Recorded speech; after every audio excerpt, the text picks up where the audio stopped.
The encounter. The old outpost diner was nearly empty except for the hum of flickering lights and the faint smell of recycled air mixed with cheap stew. Marcus sat in the corner booth, his worn jacket hanging loose on his shoulders, a half-finished plate of food before him. He had been traveling for days across barren colonies, each more forgotten than the last, and now he finally had a chance to rest and eat in silence.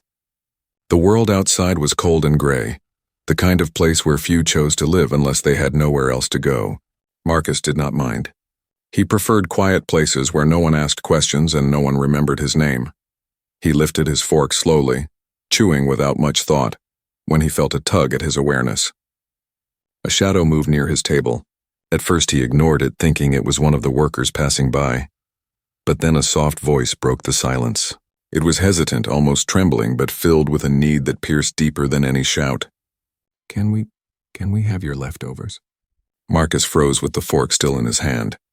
Slowly he turned his head and saw 4 children standing close together as if they were one. Their clothes were torn and patched, their thin arms wrapped around themselves against the chill of the outpost air. Their faces were smudged with dust, their hair tangled, but it was their eyes that caught him. Blue. Not the ordinary blue of human eyes, but a deep, glowing shade that seemed to shimmer faintly even in the dim light of the diner. For a moment Marcus thought his tired eyes were playing tricks on him. But when the smallest child blinked, the glow pulsed softly like a hidden flame. He said nothing at first, just studied them with the suspicion of a man who had lived too long in dangerous places. Children did not simply wander into an outpost diner without reason. Beggars were common in colonies like this, but there was something different about these 4. They held themselves with an odd quietness, not whining or demanding like hungry orphans usually did, but waiting, watching him carefully, as if they already knew that his decision could decide more than just whether they would eat tonight. The eldest, a boy with sharp cheekbones and eyes that glowed brightest of all, stepped forward slightly. He did not beg again. He only looked at Marcus with a strange dignity that seemed far too heavy for a child. Marcus finally lowered his fork. He pushed the plate closer to the edge of the table, and the children's eyes followed it with such intensity that he felt a pang in his chest. Hunger was not unfamiliar to him. He had known it as a boy back on Earth, in the years after the wars when rations were scarce and the strong took from the weak. He knew the look of someone desperate for food, but this was mixed with something else. Fear. "Go on," Marcus said gruffly, his voice rough from disuse. "Take it." The youngest, a girl who could not have been more than 5 or 6, moved first, darting forward with quick hands to snatch a piece of bread. She tore it in half and gave part to her brother before taking the smallest bite herself. The others followed, sharing every scrap, eating quickly but not carelessly, as if they had practiced this ritual many times before. Marcus watched in silence, his arms crossed, questions rising in his mind. Where had they come from? Why were their eyes glowing like that? Why did no one else in the diner react? He looked around and noticed the workers behind the counter pointedly keeping their eyes down, pretending not to see. The few other patrons sat stiff and silent, avoiding the scene as if it were dangerous to even acknowledge the children's presence. That told Marcus everything. These children were not just hungry strays. They were something people feared, something whispered about. When the last of the food was gone, the eldest boy looked back at Marcus. There was a flicker of shame in his eyes, but also gratitude. He opened his mouth as if to speak, but then quickly closed it again. The girl clung to his side, pressing her face into his arm. Marcus leaned back in his seat, his jaw tight. He had spent years avoiding other people's problems, telling himself it was better to walk away. But as he stared at those glowing blue eyes, he felt an old fire stirring in his chest, the kind that refused to let him look away. Outside the diner, a patrol siren wailed faintly in the distance, drawing closer with each passing second. The children stiffened at the sound, their bodies tense like hunted animals. Marcus realized then that they were not only hungry, they were hiding, and now, by helping them, so was he. Hunger and secrets. The siren outside faded as the patrol passed, but the children did not relax. They huddled together near Marcus's booth, their glowing eyes darting to the door as if expecting armed men to storm inside at any moment. Marcus studied them quietly, his rough hands resting on the edge of the table. He had no reason to get involved, no reason to invite trouble into his already wandering and unsettled life, yet something about them held him there. He cleared his throat and asked in a low voice, Why are you hiding from patrols? What have you done? The eldest boy shook his head quickly. We didn't do anything. They want us because of what we are. His words carried a weight far too heavy for a child, spoken with the certainty of someone who had lived with fear for too long. The younger girl tugged on his sleeve, urging him not to say more, but hunger and exhaustion had stripped away their caution. Marcus frowned. He had seen refugees, deserters, smugglers, and criminals on 100 different worlds, but he had never seen children treated with such fear by an entire room of people. He leaned forward. Then tell me what you are. The boy hesitated before whispering. Not all human, not all alien, something between. His gaze locked with Marcus's, and in that moment Marcus understood. The blue glow in their eyes, the way the others ignored them, the fear etched in every movement. It was not simply poverty or misfortune. These children were hybrids, experiments, mistakes in the eyes of the authority. The smallest boy, no older than 8, spoke up suddenly. They said we should have been destroyed, but we escaped. We've been running since. His voice cracked, and the girl beside him took his hand. Marcus's jaw tightened as the memory of long-buried wars stirred inside him. He remembered how the galaxy once looked down on humanity, how officials and rulers dismissed humans as violent survivors from a death world. Now he was staring at proof that the galaxy had continued its experiments, twisting human resilience into new forms, and then discarding the results when they no longer fit their plans. He looked at the plate, now empty, and then at the children's thin frames. Where are your parents? He asked. The girl lowered her eyes. Gone. We don't know if they were killed or just taken. We've only had each other. Silence stretched between them, broken only by the hum of the diner's old machinery. Marcus could have stood up and walked away then. He could have left them to their fate, just as so many others already had. But his chest burned with something heavier than pity. He remembered his own childhood, scrounging for scraps when soldiers marched past without sparing a glance. He remembered the hunger, the cold, the way survival had been treated as luck instead of defiance. The eldest boy's voice was quiet when he spoke again. If anyone sees us, they'll report us. Then the patrols will come back. We can't stay here long. He looked at Marcus with eyes that glowed like fire in the dim light. You should not help us. It will only bring you danger. Marcus almost laughed at the warning, though there was nothing funny about it. Danger had been his companion since he first left Earth. He had fought pirates, crossed borders, and lived through battles that should have ended his life. But these children, hungry, frightened, and glowing with the proof of forbidden science, were asking him not to help. He leaned back in his seat, considering the weight of his choice. You're right, Marcus said slowly. Helping you will bring trouble. But I've seen worse trouble than patrols. He studied each of their faces, their fear, their desperate hope buried beneath it. So tell me, where do you plan to go? The children exchanged uneasy glances. Finally, the eldest boy spoke. There is no plan. We go where we can until someone notices us, then we run again. The answer struck Marcus harder than he expected. They were surviving only by chance, not strategy, and chance always ran out. He rubbed his rough jaw, trying to push away the sense of responsibility creeping into him. He had lived his whole life walking away from other people's burdens. Yet when he looked at them again, the smallest girl still clutching the sleeve of her brother, the boy who spoke with words no child should know, he realized he had already made his decision. He pushed the chair back and stood. Come with me, he said quietly. If you stay here, you won't last the night. The children hesitated, startled by his offer, but the siren outside rose again in the distance, closer this time, as if the patrols were circling back. Their fear made the choice for them. One by one they moved toward Marcus, their trust tentative but real. Marcus pulled his jacket tighter, guiding them toward the back door of the diner. As the door slid open, the cold air of the colony swept in, carrying with it the echoes of sirens and the heavy weight of the hunt. Marcus knew he had stepped into something dangerous, perhaps even something that could end him. But as the children clustered around him, their glowing blue eyes cutting through the shadows, he also knew he could no longer turn away. The chase begins. The back door of the diner opened into a narrow alley where the smell of oil and rust clung to the air. Marcus kept his steps steady, his ears tuned to the growing sound of the patrol sirens. The children stayed close, their small feet barely making a sound against the metal ground. He moved quickly but not carelessly, scanning the shadows for watching eyes. In colonies like this, information was more valuable than food.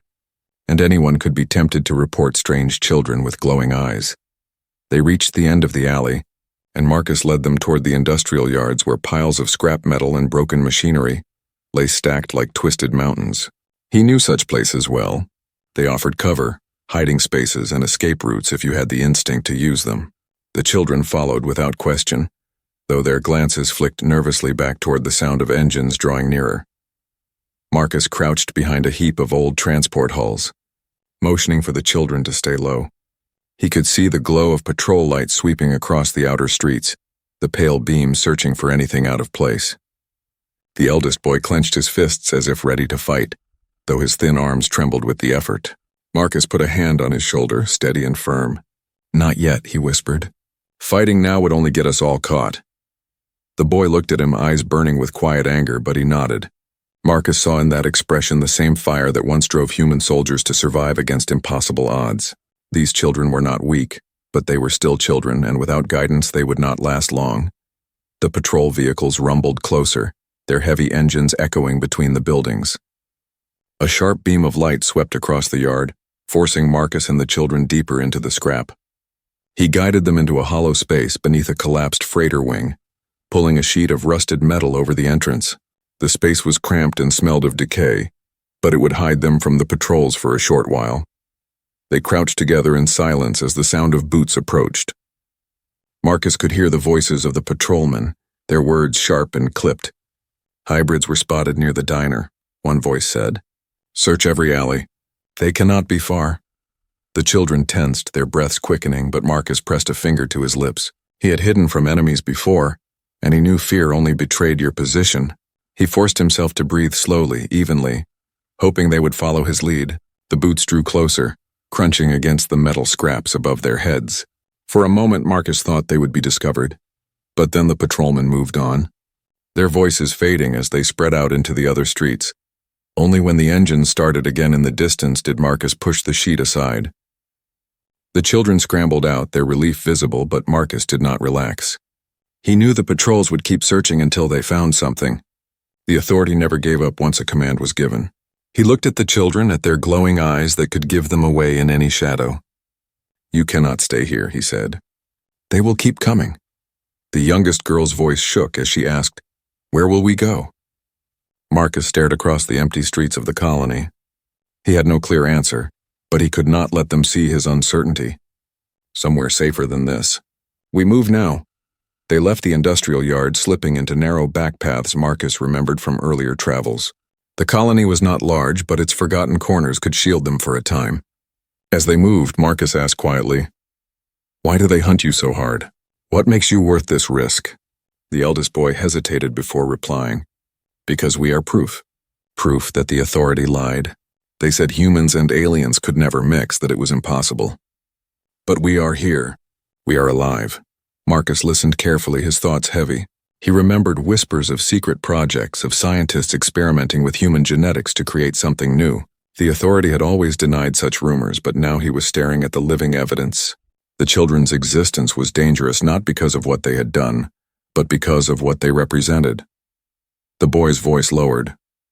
"If people see us, they will know the authority has been lying. That is why we must be erased." Marcus felt the old fire in his chest flare hotter. He had lived long enough to know the cruelty of those in power, but to chase children for the sake of burying truth was something he could not stomach. He looked at them again, 4 small figures moving through the night carrying a secret heavier than any weapon. By the time the sirens faded into the distance, Marcus knew there was no turning back. He could no longer pretend he was only passing through. The chase had begun, and with it the promise of war. A human's decision. The night stretched long as Marcus guided the children through the broken edges of the colony, keeping to narrow service tunnels and half-collapsed streets where the patrol lights rarely touched. The colony was a husk of what it once had been, a forgotten outpost left behind when trade routes shifted and richer planets rose in importance. To Marcus, its ruins were familiar, reminders of countless other worlds where survival clung by a thread. To the children, every shadow seemed a threat. Every distant noise a sign of the hunters returning. They stopped at an abandoned hab unit on the outskirts, its walls cracked and its roof leaking but still offering shelter. Marcus led them inside and checked the rooms before letting them settle. The children gathered in a corner, their thin bodies shivering from the cold. Marcus pulled a small heater from his pack, one of the few things he had carried across countless journeys, and set it between them. The soft glow of warmth spread, easing their trembling. For a long while they were silent. Marcus sat across from them, his back against the wall, watching. He thought of how easy it would be to leave once dawn came. He could vanish before they woke, return to the lonely path he had walked for years and no one would know. He had done it before, walking away from people and causes, convincing himself it was the only way to survive. Yet something about these four held him in place. Their glowing eyes reflected the heater's light like fragments of stars, and when he looked at them, he felt the weight of choices pressing harder than any battle he had fought. Finally, he asked, "How long have you been running?" The eldest boy answered with the calm of someone who had been forced to grow up too quickly. "Since the lab was burned. They told the others we did not survive, but we did. We ran. We have been running ever since." Marcus leaned forward. "The lab. Where was it?" "Far from here," the boy said softly. "A hidden place. They tested us, studied us, told us we were special but wrong at the same time. When the project ended, they ordered everything destroyed. We should have been destroyed too." His words carried no tears, only a quiet finality. The youngest girl pressed her face against her brother's arm, whispering, "They said we were broken, but we are not broken." Marcus felt his throat tighten. He looked at her fragile body and glowing eyes, and he thought of Earth long ago, when humanity itself had been called broken, savage, and unworthy of the stars. He remembered how the galaxy had tried to keep humans contained, fearing their will to endure, and how humanity had clawed its way upward anyway. These children were living echoes of that same struggle. Outcast not because they were weak, but because they were proof of a truth too dangerous to admit. He leaned his head back against the wall, staring at the cracked ceiling. He had always told himself that his wandering was freedom, that avoiding causes meant avoiding chains. Yet freedom without purpose was only drifting. And now purpose sat across from him in the form of four hungry children who needed more than scraps to survive. The eldest boy watched him carefully. "You should not help us. The authority will punish anyone who does." Marcus let out a slow breath. "The authority has been punishing my kind since before you were born. If they want me, they'll have to come and take me." He met the boy's glowing eyes. "I won't walk away." The children exchanged uncertain glances, disbelief mixing with hope. The smallest boy asked, "Why? Why would you help us?" Marcus thought of all the battles he had fought, of all the places he had seen crumble, and of all the times he had chosen silence over action. He thought of his mother, who once told him that humans survive not only by strength but by choosing to stand when others fall. He spoke quietly, almost to himself, "Because you remind me of who we are." The night passed slowly, the children finally drifting into uneasy sleep near the heater. Marcus remained awake, listening to the distant hum of patrol ships in the skies above. He knew the hunt would not end. By protecting them, he had chosen a path that could not be undone. The authority would keep coming, and eventually there would be a confrontation. But as he looked at the sleeping children, their glowing eyes dimmed in rest, Marcus felt the fire in his chest burn steady and strong. For the first time in years, he no longer felt like a man drifting. He felt like a soldier again. When dawn broke over the colony, casting pale light across the ruins, Marcus rose to his feet. He tightened his pack, adjusted his jacket, and looked down at the children who stirred at his movement. "It is time to move," he said. "If they want you gone, then we will make sure you live. That is my decision." The eldest boy stood, his thin frame straightening with a spark of defiance. The others followed, clinging to him but looking to Marcus now with something more than fear. They looked at him with trust. Marcus opened the door to the cold morning air. The chase would continue, but it was no longer just their fight. It was his as well. The hunt escalates. The colony's morning light was gray and harsh, casting long shadows across cracked streets and crumbling towers. Marcus led the children away from the shelter, keeping to paths that twisted between abandoned warehouses and forgotten service tunnels. He knew the authority would tighten its net after last night. Patrols never gave up once a target was confirmed. The silence of the streets was heavy, the kind of silence that carried danger within it. The children moved quickly, their small frames slipping easily through gaps in walls and piles of scrap. but Marcus could see how exhaustion weighed on them. They had survived only through fear and instinct, not through any true plan. He knew that would not be enough. He studied their movements, watching the subtle flicker of their glowing eyes, and realized they possessed gifts even they did not understand. Their senses sharpened at the faintest sound. Their feet found quiet ground without thought. Even the youngest girl moved with an awareness that belonged to predators rather than prey. They paused near a drainage tunnel as the sound of drones buzzed overhead. Marcus pulled them close beneath the rusting arch and pressed a finger to his lips. The machines passed, their scanning lights sweeping the ground. One beam struck the edge of the tunnel, forcing Marcus to pull the children deeper into the shadows. He waited until the sound faded, then let them breathe again. The eldest boy spoke softly, his voice trembling with frustration. "They will not stop. We are too easy to find." Marcus looked at him. "Then we make it harder. You've been running blind. That ends now. If you want to live, you learn to fight like humans do. We do not run forever. We endure. We strike. We outthink our hunters." The boy's eyes widened, the blue glow brightening faintly as if a spark of hope had lit inside. The others leaned closer, their fear mingled with curiosity. Marcus pulled a piece of metal from the ground, a bent rod from a collapsed fence. He showed them how to grip it, how to stay balanced, how to move without making noise. He taught them to listen for changes in the wind, to notice the shift of shadows, to predict where patrols would move. Simple lessons, but survival often depended on simple things. They practiced quietly while Marcus kept watch. The youngest boy stumbled at first, but his reflexes were sharper than he realized. The girl could climb quickly, her small hands finding holds others would miss. The eldest boy absorbed every word Marcus spoke, repeating the movements with precision. They were not warriors, but they were not helpless either. Marcus felt something stir inside him, a quiet pride he had not felt in years. By the second day, the authority tightened their hunt. Mercenaries joined the patrols, rough men in heavy armor who cared nothing for law, only for pay. They swept the colony with scanners and hounds, tearing through abandoned homes and dragging out those who might have seen the children. Marcus watched from a rooftop as one of the mercenaries shouted orders, promising credits for any information. Fear spread through the colony like fire, and Marcus knew betrayal was close. That night the hunters came. Drones circled the ruins where Marcus and the children hid, their red eyes glowing as they scanned. Marcus set traps from the scrap piles, wires stretched across narrow paths, sharp shards positioned to slow pursuit. When the mercenaries advanced, the traps sprang. A drone fell from the air in sparks. A mercenary stumbled into a pit of broken metal, his cries cut short.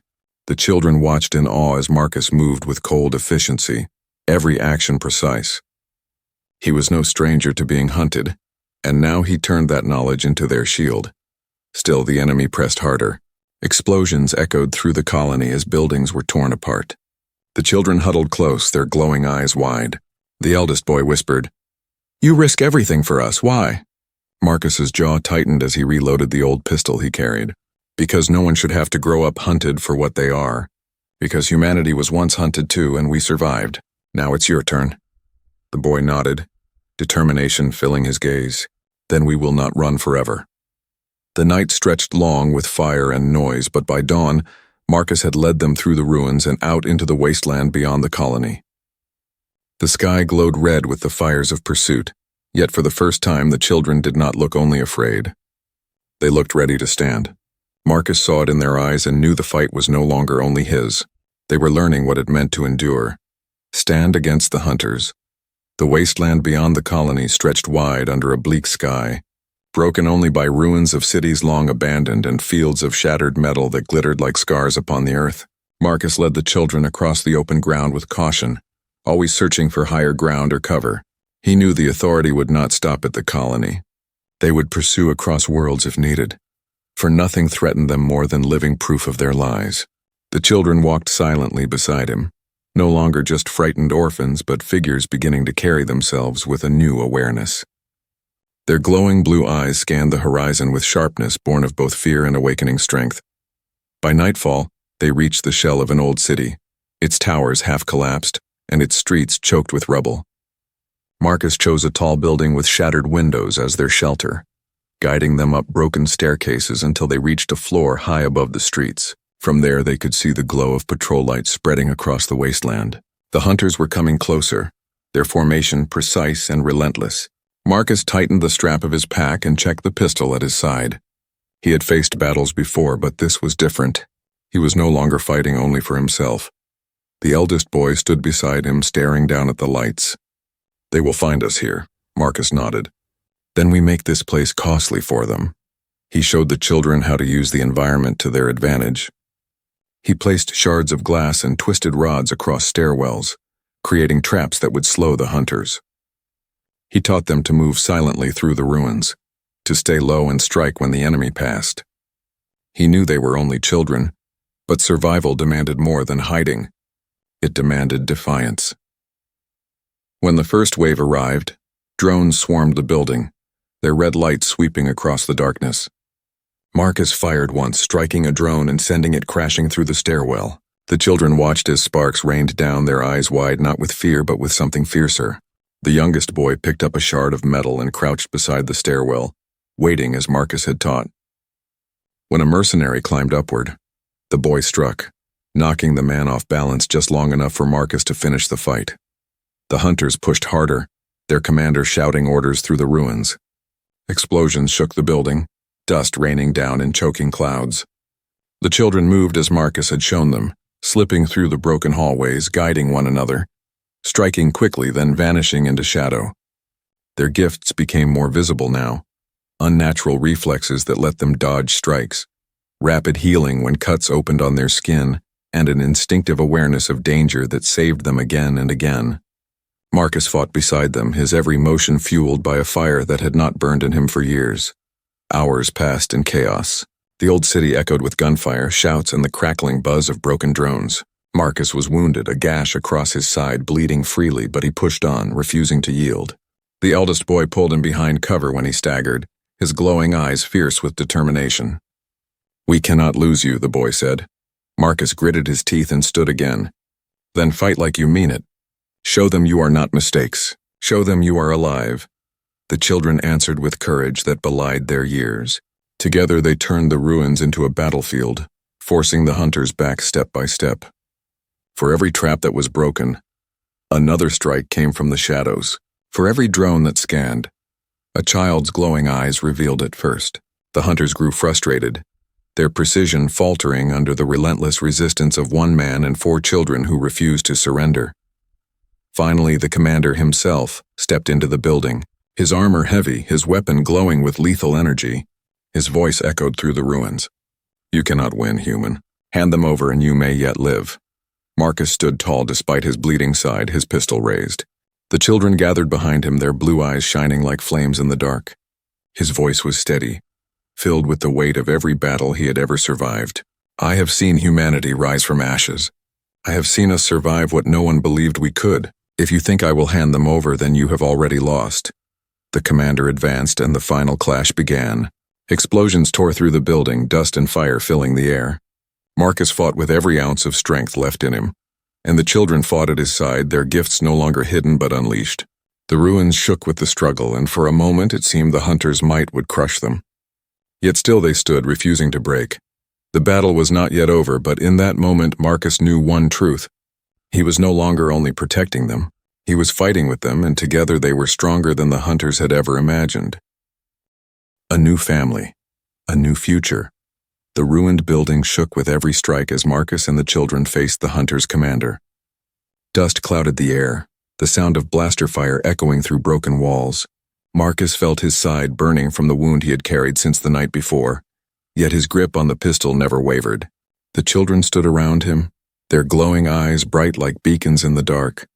Fear had not vanished from their faces, but something greater had taken its place. Resolve. The commander stepped forward, his armored boots crushing stone beneath him. His weapon glowed with charged energy, each step promising destruction. He sneered at Marcus, voice sharp and commanding. "You are only one human. Do you think you can protect them against the authority?" Marcus steadied his breath, his chest heaving with the weight of exhaustion. "I am one human," he answered, "and that is enough." With a roar, the commander lunged, his weapon slicing through the air. Marcus fired, the shot glancing off the armor but slowing the strike just enough for the eldest boy to leap forward. pulling Marcus aside. The blade of energy cut deep into the wall instead, sending sparks flying. The children moved with speed and instinct, their gifts awakened by desperation. The smallest boy darted behind the commander, striking at weak points in the armor with a shard of steel. The girl screamed as she leapt onto his back, clawing at the helmet until cracks formed. The commander stumbled, rage breaking his composure. He swung wildly, his weapon flashing arcs of light. Marcus saw the moment of imbalance and charged forward, slamming his shoulder into the commander with all the force left in him. The blow sent them both crashing into a pile of rubble. The pistol fell from Marcus's hand, and for a heartbeat he thought it was over. But then the eldest boy was there, seizing the pistol, aiming with hands steadier than any child should be. The glow of his eyes brightened until it seemed to pour into the weapon itself. He pulled the trigger, and the shot burned through the weakened armor at the commander's chest. The blast echoed like thunder. The commander staggered, disbelief flashing in his eyes, and then he collapsed, his body striking the ground with a hollow crash. The silence that followed was heavy and final. The remaining hunters, seeing their leader fall, hesitated. Some fled into the ruins, their will broken. Others simply froze, uncertain whether to continue. Marcus pushed himself upright, every muscle trembling, and shouted with a voice that carried across the rubble, "If you want them, you will go through me, and you have already seen how that ends." The hunters faltered, their courage gone. One by one they withdrew, leaving the ruins behind. The battle was finished. The city was quiet once more, though the air still carried the smell of fire and metal. Marcus sank against the wall, his chest heaving, his body aching. The children rushed to him, their small hands steadying his frame. The girl pressed her glowing eyes close to his wound, and he felt warmth spread through him, not healing fully but easing the pain. Their gifts were strange, half understood, yet powerful. He looked at them, 4 children who had been called mistakes, hunted like animals, but who now had fought beside him with courage that even soldiers would envy. The eldest boy met his gaze, his voice steady despite exhaustion. "We are alive because of you. We do not know what comes next." Marcus pulled them close, his rough hands resting on their thin shoulders. "What comes next is simple. You are not mistakes. You are children. You deserve more than running and hiding. If the authority wants to silence you, then we will make sure your voices are louder than ever. You are proof that they fear. Proof that humanity cannot be erased, even when mixed with the unknown." For the first time, the children smiled. It was faint, fragile, but real. In their glowing eyes, Marcus no longer saw only fear. He saw hope. They left the ruins together at dawn, the fires of the battle still glowing behind them. Word of the fight spread quickly through whispers across the colony. Stories of a lone human who had stood against the authority, of children with blue eyes who refused to die. The whispers would travel, and soon others would know. Perhaps rebellion would follow. Perhaps new dangers would come. But Marcus no longer cared for what the authority planned. He cared only for the children who now walked at his side. As the wasteland stretched before them, Marcus felt the weight of his wandering life fall away. He was no longer drifting. He had found purpose again. The children looked up at him, their trust clear, and he knew what he had become to them. Protector, guide, family. The sun rose higher, painting the horizon in gold. Marcus walked forward with the children close behind, their shadows stretching long across the earth. The hunt was over, but their journey had only just begun. Together they would carve a new future, one the galaxy could not ignore. The road beyond. Days after the battle stretched into a journey that carried Marcus and the children farther from the ruins and deeper into the forgotten lands beyond the colony. The authority had been wounded by their loss, but Marcus knew their silence was only temporary. Power never forgave humiliation, and the fall of the commander would echo through their ranks until another came to finish what he had failed. Yet for now there was quiet, a brief calm that allowed them to breathe, to eat, to walk under the open sky without every step being a sprint for survival. The children grew stronger with each passing day. The youngest boy laughed for the first time since Marcus had met him, chasing small creatures across the barren fields. The girl sang softly at night, her voice carrying a sweetness that cut through the cold air. The eldest boy trained beside Marcus, learning how to hold a blade, how to balance his body, how to move with purpose instead of fear. Their glowing blue eyes no longer looked like marks of shame, but like torches guiding them into a future no one else had dared to imagine. Marcus felt the weight of his past ease each time he saw them smile. He had wandered for so long without direction, drifting from world to world as though waiting for a reason to stop. Now that reason walked beside him, calling him not just protector but something deeper. They were not bound by blood, yet bonds forged in survival often ran stronger than any family name. He began to believe that perhaps destiny had not abandoned him after all. Perhaps it had been waiting for this moment, for these children, for this fight. News traveled faster than ships, carried by whispers from the colony to traders, and then across the lanes of the stars. People began to speak of the human who had defied the authority, who had fought mercenaries and drones and lived to tell of it. Some whispered of rebellion, others of fear, but in every version of the tale the truth was the same. One man had chosen to stand, and children with glowing eyes had stood with him. The authority could deny, could threaten, could silence, but they could not erase what had been seen. Hope had taken root. One evening, Marcus and the children camped beneath the broken skeleton of a bridge. The firelight flickered against the crumbling stone, casting long shadows. The eldest boy sat beside Marcus, quiet for a long time before speaking. "Do you think we will ever stop running?" Marcus looked at the fire and then at the stars above. Endless and cold, yet filled with possibilities. "Running ends the moment we decide to build instead of flee," he said. "The moment we claim a place as ours and refuse to be moved." The boy's blue eyes shone, reflecting the fire. "Then we will build. With you." The word struck Marcus deeper than any weapon could. He reached out and gripped the boy's shoulder, his voice rough but steady. "With me," he said. That night Marcus lay awake listening to the quiet breaths of the children as they slept close to the fire. He thought of the battles still to come, of the enemies who would rise, but also of the strength humanity had always carried, the stubborn fire that turned every attempt at extinction into survival. These children were proof that the fire had not dimmed. It had only changed shape, waiting for the moment to blaze again. As dawn came and the horizon burned gold with light, Marcus rose and gathered his pack. The children stirred, stretching and yawning, their glowing eyes blinking against the morning sun. Together they stepped forward into the unknown, no longer just survivors but something greater, a family forged by choice and defiance, walking toward a future the authority feared but could never prevent. The wind carried their footsteps across the wasteland, a promise written in silence, a vow that they would endure. The end.